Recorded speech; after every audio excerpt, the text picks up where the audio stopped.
There is no quicker way to die than to hang something in an IV and have that be the wrong thing, or God forbid, have a reaction to it. I'm Dr. Kate D, founder and medical director of Glow MediSpa, and this is MedSpa Confidential, where we expose the risks, the red flags, and the outright illegal practices happening inside med spas right now, because you deserve to know the truth before you book.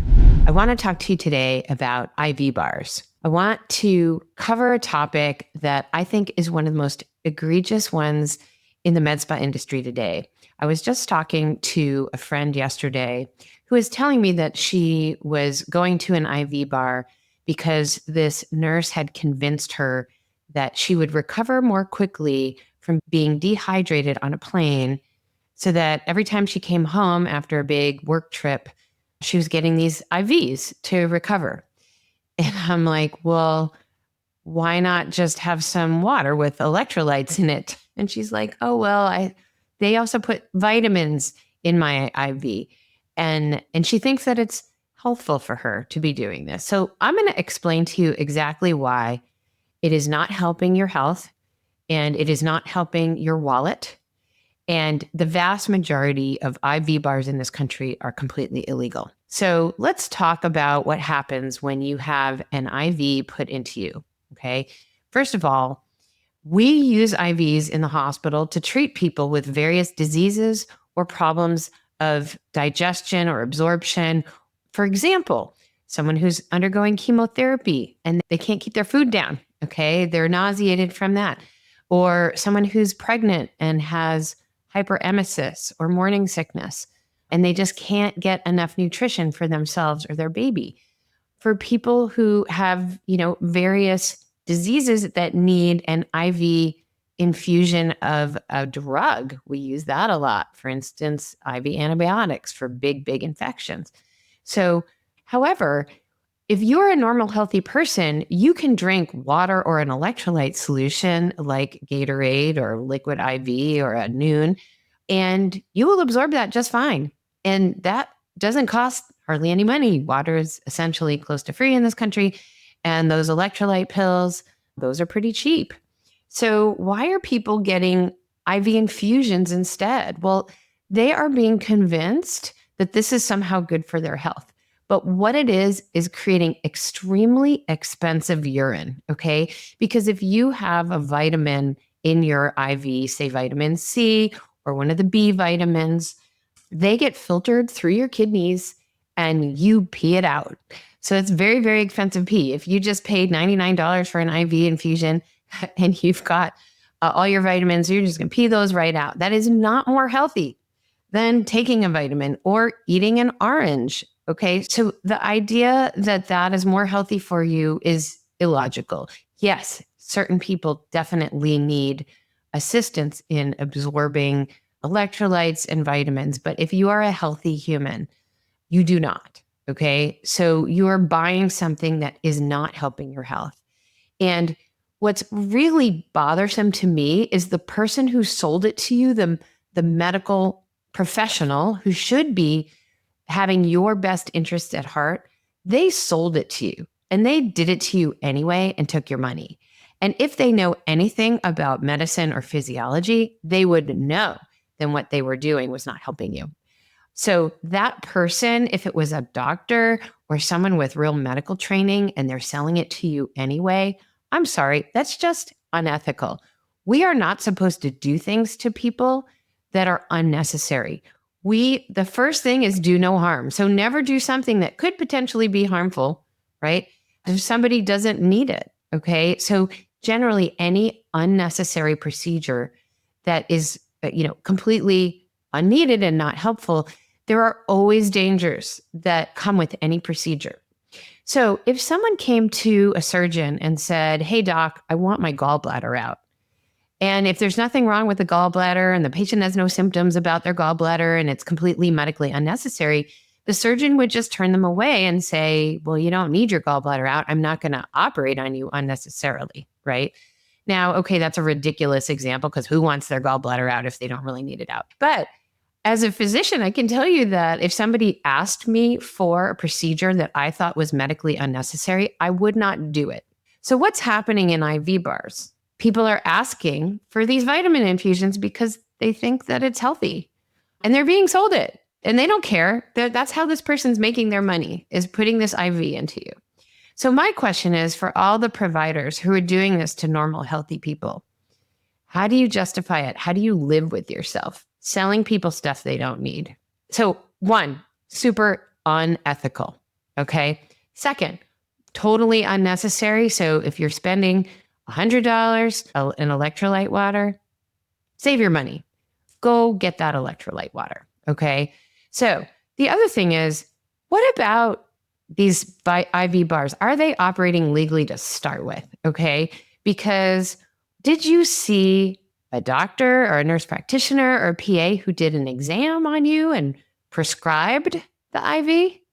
Or did you just order it off a menu and a nurse or another technician where you don't even know what their license is did it to you, for you, stuck the IV in your arm? Because if that's what happened, guess what? That's illegal. So a nurse cannot prescribe an IV to you. A non-medical person cannot prescribe an IV. The only person who can prescribe the IV is the doctor or the nurse practitioner or the PA. So my friend that I was talking to yesterday, I was like, well, so when you first went to this place, did you get an exam? Did someone prescribe the IV? The answer was no. The only person she's ever seen in that place is a registered nurse. Totally illegal, people. Okay, that is not legal. So if you walk into an IV bar and you don't even have an assessment by someone who can prescribe an IV, that's illegal. And frankly, even though you might have ideas about what you want in your IV, if you're not a doctor yourself or an NP or a PA, you cannot prescribe that to yourself either. So even though this is a willful interaction, so you wanted it and the nurse gave it to you and you paid them money, okay, still isn't legal. The laws in this country govern who can do that IV, who can make that decision to put that IV in you. And it's not you, the patient, and it's not the RN who did it, okay? So vast majority of these IV bars are operating illegally, right? Vast majority of them, totally unethical, selling you stuff you don't need. What's the harm? Well, the harm is that actually there is no quicker way to die than to hang something in an IV and have that be the wrong thing, or God forbid, have a reaction to it. So there's this egregious case you've heard me talk about many times on this podcast, where Jennifer Cleveland went into a med spa with an IV bar. She was receiving what she thought was an infusion of electrolytes and vitamins, and instead it killed her. Why? Because the person put too much potassium in the IV. Now, how many of you guys go into IV bars? If any of you go to IV bars, how many patients know that too much potassium could kill them? Well, if you follow the news, people on death row in this country, in America, people who are actually executed, that's how they're executed, is to hang potassium in their IV, stop their heart. So if you're a doctor, you're going to know, well, my God, why would you hang potassium in someone's IV? You would never do that. Why did this person even have access to the potassium in the first place? Who made the decision to put it in there? The problem is, if you have someone who doesn't know anything about medicine and they put something in your IV thinking, oh, this must be good for you. Potassium's good for you. That's why I have a banana every day, or that's why I eat avocados every day. Yes, potassium's good for you. But when you eat potassium in a banana or an avocado, your body absorbs what it needs. And anything extra, it is peed out. Okay, so you will pee it out in your urine. And so anything that's excessive that won't kill you will, again, just be peed out in your urine. So, but the important thing is, don't put anything in the IV that could be dangerous. Well, what else is dangerous? Lots of things are dangerous. There's another case in San Diego in 2018 where this was actually a naturopath who did this, who thought, oh, turmeric is really good for you. Let's put it in an IV. And the patient had an anaphylactic reaction and died because there was turmeric in the IV. And guess what? That naturopath doesn't know anything about medicine, should never have put turmeric in the IV. There's no reliable way to know if a med spa is following safety standards or cutting corners. Until now, the Med Spa Board certifies clinics that prove they're doing things right, verified products, licensed staff, and actual medical oversight. It's the difference between rolling the dice with your health and knowing exactly who's holding the needle. If you're looking for aesthetic treatments, go to medspaboard.com to find certified med spas near you. And if you already have a med spa you love and they're not certified, please send them our link. If you're a med spa owner doing things right, get certified and show your patients you're not cutting corners. As a bonus, certified spas also save a ton on malpractice insurance. Do the right thing and go to medspaboard.com. Keep listening, keep asking questions, and stay safe out there. The idea of grinding up spices that you could eat and putting it in an IV, well, that's really risky because anything you put into your bloodstream, if you are going to have anaphylaxis, it's going to happen right away. It's not going to be like eating something where it happens a little more slowly, slow enough to grab an EpiPen and save your life. An IV, that is immediate. Okay, that's in your bloodstream. So is the person putting your IV in your arm knowledgeable enough to know what to put in and what not to? And if they are that knowledgeable, why are they putting an IV in your arm in the first place if you do not need one? IV bars are extremely dangerous, especially when owned and run by the wrong person. IV bars are risky to your health and to your wallet. They are unethical, and the vast majority are illegal. So I'm not saying every single instance of someone getting an IV electively is bad. Let's say you're in Las Vegas and you are there for 3 nights and you're with a bunch of people who are partying their minds out and you are completely hungover and you got to get healthy fast and party again. Now, you could just have some electrolyte water and take a few hours, have some coffee. But if you go to an IV bar, sure, you could rehydrate maybe a little bit quicker, just in time for the party starting again at 3:00 in the afternoon, or maybe it's at 11. I don't know. I think people start partying all day long.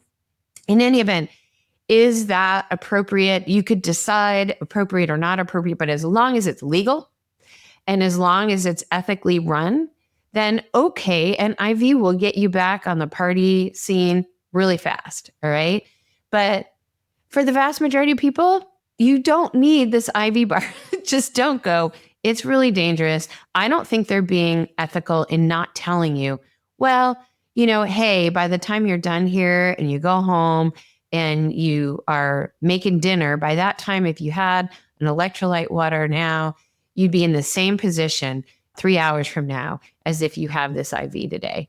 Like, you really, really, in my opinion, there are very few instances where an elective IV is appropriate in somebody who is healthy.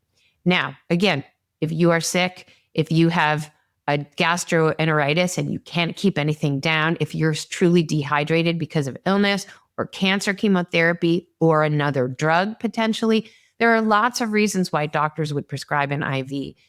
Generally, those require being at least in an urgent care, if not in an emergency room or the hospital. So if you're at home walking around and you are just enjoying life and you think that this is somehow adding to your health and wellness, think again, because it's just not. And if you're a provider who disagrees with me, feel free to make that argument in the comments. I would love to hear from you. And I want to hear your argument about why you think that your IV bar is not falling into any of the traps I just mentioned. And if you are a consumer and you regularly go to an IV bar that's taking your money and you're convinced that somehow you're healthier because of it, I would love to hear that too. There are many, many people who feel like they just feel better afterwards. Well, it is true. You will just kind of feel better when you are fully hydrated. Keep hydrated, drink water all day long, have one good drink a day at least, and you'll maintain your electrolytes and you'll feel great. So those are my opinions about IV bars. I'd love to hear your comments.